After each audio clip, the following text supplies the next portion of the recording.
You have probably seen that post of President Trump saying the Smithsonian focuses too much on how bad slavery was.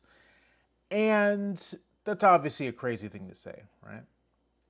The Smithsonian Museum of African American History, its entire design, like the actual design of it, is highlighting slavery, highlighting the brutality, but also the perseverance, also the resilience, and bringing you, as you ascend of the museum, to a place that highlights the achievements of Black Americans.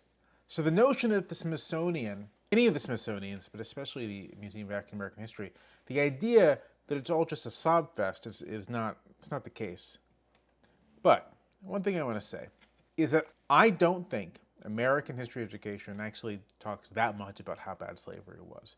I don't think that it really captures how terrible that institution was and how fundamentally evil a society the slave South was. And the reason I don't think American history education does enough on this score is that you still have people, even in this late day, who will insist to you the Civil War couldn't have been about slavery, that slavery was just one of multiple issues that caused the Civil War.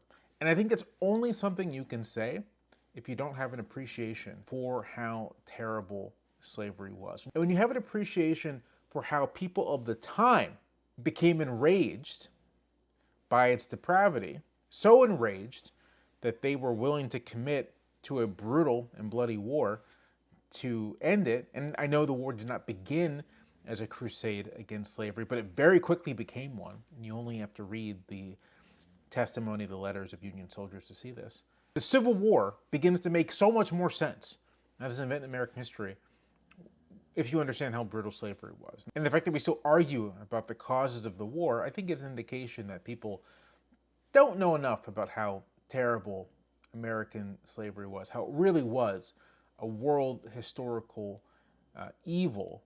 When Abraham Lincoln says that the judgment of the Lord will be just if God wills the Civil War to continue, until all the wealth piled by the bondsman's 250 years of toil shall be sunk, and until every drop of blood drawn by the lash shall be returned with another drawn by the sword.